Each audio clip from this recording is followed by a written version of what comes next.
Bueno, buenas tardes a todos y a todas. Quiero agradecer principalmente al público presente que por diversas razones o motivaciones nos encuentra en este plenario, a Marina, a Fabiola, a mis colegas, que año tras año nos encontramos para debatir y dialogar sobre nuestras inquietudes.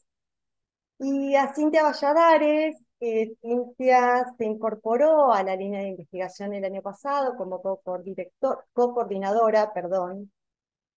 Quiero hacer mención a Cintia porque si bien el instituto donde con los directores que hoy compartimos estamos trabajando sostenidamente desde hace años en el desarrollo y la difusión del conocimiento, también la misión del instituto es la de formar nuevos investigadores. Y eso es un detalle que no es menor. Cintia es egresada de la Facultad de Diseño y Comunicación, ha perfeccionado sus estudios en la maestría en gestión del diseño. Allí nos conocimos, formó parte de mi cátedra durante un par de años. Hoy Cintia es docente en grado y forma parte de esta línea de investigación. Y es por eso que quisiera hablarles a los que están participando por fuera de los que somos directores de líneas, ¿no? Para invitarlos también a formar parte del instituto, porque no muchos institutos dejan la puerta abierta para la formación de investigadores, que es por demás importante para aquellos que nos interesa no solamente el desarrollo del conocimiento y la divulgación, sino debatir, actualizar, que también es lo que hace el instituto, con otras universidades e institutos de la región y del mundo, ¿no? Y ese es el detalle que me parece que prioriza este instituto, la vinculación con otros para estar actualizados en este tiempo y espacio cultural. Y esta línea tiene que ver con el arte y con la comunicación y atraviesa de alguna manera a las otras líneas, porque la motivación de esta línea tiene que ver con las narraciones. Las narraciones que no necesariamente son en términos de un género literario, ¿no es cierto? Llamamos narraciones a toda aquella representación que cuente algo en diferentes lenguajes y soportes. Entonces, los tatuajes en el cuerpo, el cine, el teatro, la música, la compilación de sonidos, son también narraciones.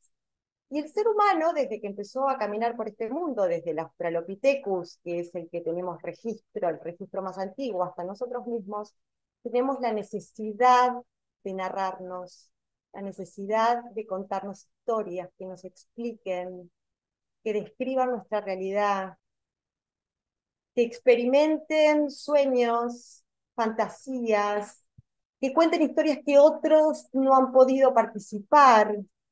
Y entonces nuestro objeto son esas narraciones. Y hay una dupla muy interesante de investigadores, interesante porque uno es un antropólogo y el otro es un director de teatro, que es Victor Turner, un antropólogo inglés, y un director de teatro, Richard Schechner, norteamericano, que ellos entienden que se puede analizar estas narrativas a partir del drama social y el drama estético. El drama social entendido como la estructura del drama, un inicio, un desarrollo, un desenlace, donde lo social aparece cuando se atraviesa la cultura, la política, la economía, los intereses, las sensibilidades, el espacio y el tiempo donde ese sujeto narrador o esos sujetos que escuchan o miran están insertos. El drama estético, que no es otra cosa más que la forma, ¿no? A través de la técnica, el soporte y los lenguajes. Esta compilación de prácticas con la modernidad ha sido priorizada por el campo disciplinar de la historia del arte. La historia del arte que siempre ha enfocado sus estudios en el drama estético, ¿no? Los lenguajes, los soportes, las técnicas, y en cómo a medida que pasa el tiempo cronológico y lineal, esto iba avanzando y modificando las formas del hacer creativo, pero dejando bastante de lado el drama social. Y esto hace que nosotros veamos a las prácticas artísticas de una manera y no de otra, y que además legitimemos determinadas prácticas como artísticas desde la ciencia de la historia del arte, pero también desde el circuito artístico que tiene que ver con los museos, las galerías, los marchands, los consumidores y demás. Y entonces, como nuestro objeto de estudio son las narraciones, no puedo no contar un cuento breve que tiene que ver con la leyenda de Dédalos y Minos. Minos era el rey de la isla de Creta, muy famoso, muy popular por sus méritos, no por otra cosa. Y durante el gobierno de Minos vivió Dédalos, un arquitecto, un ingeniero que hacía las obras más majestuosas y maravillosas de la isla. Pero claro, Minos estaba bastante celoso por la fama y el éxito de Dédalos. Y entonces un día lo llamó a su palacio y le propuso armar la obra más grande de toda la isla, que era un laberinto. Y entonces Dédalo, fascinado, imagínense, le dijo que sí, por supuesto.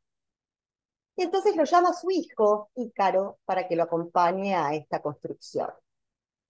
Y cuando estaba llegando al final de esa construcción, Dédalo se da cuenta de que en realidad había caído en una trampa, porque Minos lo metió en ese laberinto para nunca más salir. Iba a crear esa obra majestuosa, pero iba a quedar encerrado ahí adentro para que no siguiera opacando con su fama y con su éxito. Y entonces Dédalo, una vez que acepta su destino trágico, inventa unas alas de cera para su hijo, porque la única posibilidad de salvarse y de ganar la libertad iba a ser la de su hijo, un joven menudito. Y entonces en el momento que le pone las alas, Dédalos le dice a Ícaro, volá tan alto como puedas, pero no tan alto, porque vas a llegar al sol y se te van a derretir las alas. Ícaro emprendió vuelo y como era joven, curioso, aventurero, en búsqueda de la verdad, rebelde, al sentir la libertad se fue volando directo al sol. Y las alas se le derritieron e Ícaro desapareció. Y esta palabra no es casual. Ícaro es el primer desaparecido de la historia porque no sabemos más nada de Ícaro. Porque la leyenda, como ustedes saben, tanto en Grecia como en Roma, en el Imperio Romano, tenían que ver con una moraleja, que era la moraleja de estos dos señores, ¿no? Por claro, no volar más alto de lo que uno puede. Pero Ícaro estaba en un segundo plano. De Ícaro no se sabe más nada. Ícaro es el primer desaparecido, el primer invisibilizado de la historia. Bruegel tiene un cuadro maravilloso que se han hecho muchos estudios y que los invito a que lo vean, que se llama Paisaje y caída de Ícaro, donde se han elaborado análisis, porque uno se enfrenta al cuadro, por supuesto que ustedes lo van a ver y lo que primero que van a buscar es a Ícaro, pero se enfrentan al cuadro sin saber esta historia y ven todo menos al pobre Ícaro. ¿Por qué? Porque la historia no lo visibilizó, la historia no lo puso en un primer plano. Y entonces las teorías de la comunicación lo que permiten es ver la complejidad de las tramas, la complejidad de ese drama social inscripto en un drama estético, donde lo que está visible puede dar cuenta de las significaciones, de las variables políticas, culturales, sociales, de las sensibilidades, pero también mostrar lo que no se ve, también mostrar cuáles son esas pujas y tensiones de poder que generalmente no están tan visibilizadas, ¿no? Y entonces, por eso lo que nosotros hicimos, voy a compartir, yo no vengo del área del diseño, vengo del área de la comunicación, entonces yo no estoy tan en lucha con todas estas cuestiones. Nuestros primeros cuadernos giraron a partir de pensar en la cuestión del tiempo, para poner en tensión, ya termino Pamela, para poner en tensión la cuestión de este tiempo lineal, ¿no es cierto? Y pensar más que en el tiempo, en las temporalidades, ¿no es cierto? Y entonces, bueno, tenemos el primer cuaderno, que es Experiencias del Arte Latinoamericano y Incidencias sobre el Tiempo, y el segundo, Arte, Historia y Memoria, ¿no? Que es esto que la historia escribe, pero la memoria dicta, ¿no? Y qué luchas e intereses hay ahí, ¿no? Entre los sujetos que recuerdan, entre la memoria que construye un discurso colectivo y la historia que marca la ley, ¿no? Y bueno, y si hablamos de narraciones, tenemos que hablar de discursos y qué pasa con la identidad cultural y cuáles son esos discursos que también luchan con la cuestión del poder, qué es identitario y qué no. Y ahí cuando hablamos del poder, inevitablemente tenemos que referirnos a la política, no en términos de política partidaria como todos conocemos, sino más bien de política como toma de decisiones. Cuando uno está creando algo también está tomando decisiones y está haciendo política, ¿no? Porque todo creador es un comunicador y todo comunicador es un actor político.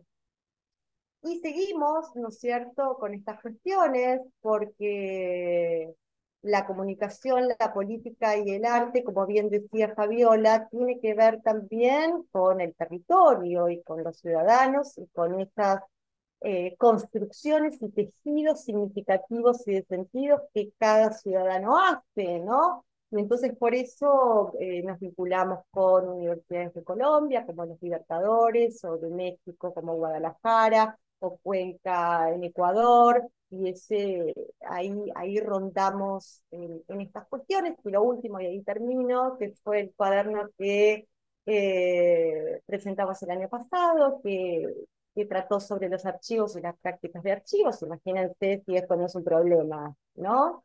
Los archivos que plantean una estructura y una legitimidad sobre lo que es, dejando al margen otras historias y otros relatos que también hoy, por suerte, están formando parte de archivos, por ejemplo, de artistas, que no forman parte de la historia del arte, pero que bien tuvieron su significación y su intervención e incidencia en el arte a lo largo del tiempo. Bueno, me parece que me pasé, espero haber sido clara con lo que dije. Muchísimas gracias a todos y a todas.